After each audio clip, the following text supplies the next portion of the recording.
It's bold, it's brutal, and at one point it was doomed for demolition. Welcome to Preston Bus Station, one of the most controversial yet celebrated pieces of brutalist architecture in Britain.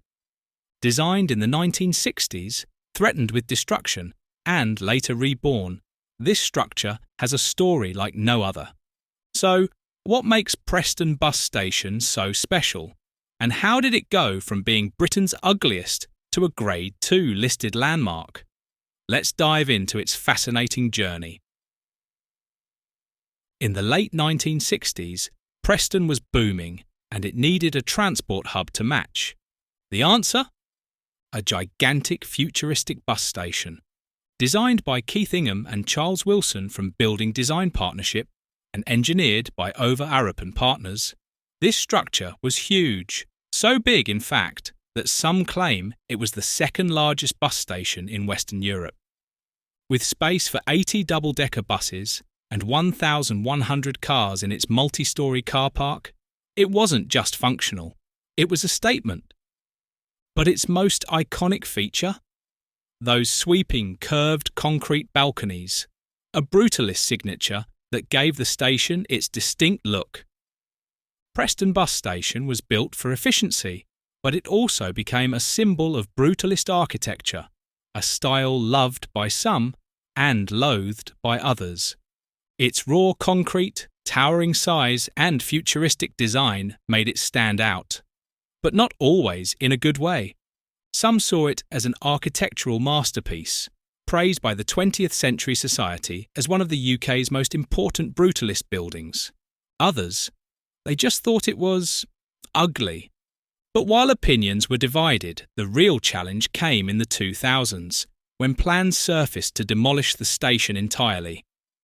By the early 2000s, Preston City Council had a plan, a grand redevelopment project called Tithe Barn. And in their vision, there was no place for the old bus station. It was outdated, costly to maintain, and they believed a smaller, more modern transport hub would work better. In 2000, the first attempt to list the building for protection failed. In 2010, rejected again. Even when 80% of locals wanted to keep it, the council pushed forward with demolition plans. But then, the tide began to turn. As the wrecking ball loomed closer, campaigners fought back. Petitions, protests, public support. And finally, in 2013, the unthinkable happened. Preston Bus Station was granted Grade 2 listed status. A brutalist giant that once faced demolition was now protected as a historic landmark. And the best part? Instead of being scrapped, it got a £23 million refurbishment. In 2014, plans were unveiled for a complete renovation, and this time the public was involved. An international design competition was launched, and over 90 entries poured in. After thousands of public votes, a design by John Puttick Associates won, bringing new life to the station while preserving its brutalist soul. The western bus stands were replaced with a new public square, and in 2018, the restored station was officially reopened.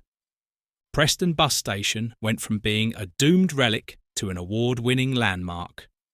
In 2019, it won multiple RIBA architectural awards, including the RIBA National Award. It even got its own 50th anniversary celebration, complete with historic buses, exhibitions, and public events. Not bad for a building that almost didn't survive. Oh, and did we mention? This bus station isn't just famous in architecture circles. It's been in films, TV shows, and even a BBC passion play. It was even used as a backdrop for Ip Man 4. Yes, the martial arts blockbuster. Preston's brutalist icon? It's got a serious fan base. So what do you think? Is Preston Bus Station a concrete masterpiece that deserved its second chance? Or should it have been demolished long ago? Drop your thoughts in the comments below. And if you love stories of controversial buildings, architectural battles, and historic transformations, don't forget to like, subscribe, and hit that notification bell. Until next time, keep exploring the world's most fascinating structures. See you in the next one.